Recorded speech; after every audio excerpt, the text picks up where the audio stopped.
With the rise in popularity of short-term rentals across the First Coast, we've been looking at how they're impacting local communities. Now, the St. Augustine Commission is creating a 7-person committee to host discussion at meetings next month. Shelby Danielson is on your side tonight with that story.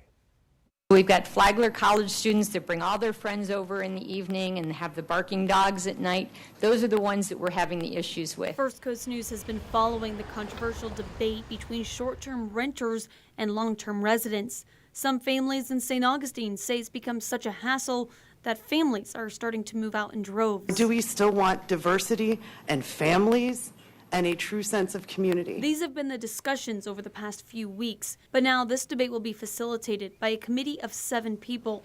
They have 3 upcoming meetings in St. Augustine starting on August 1st, taking place at City Hall. They're not the only ones learning how to integrate the boom in short-term rentals with local neighborhoods. We need to put something in place with the limited resources that the legislature has left us. Jacksonville Beach Mayor Charlie Latham is pursuing stricter laws in order to keep neighborhoods safe and peaceful. We have had to call the cops many times to ask them to be quiet. And you can lose streets.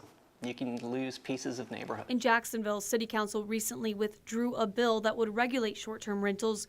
They had said they received feedback from the community expressing dissatisfaction with the bill. Meanwhile, regulation is still being perfected within major companies like Airbnb.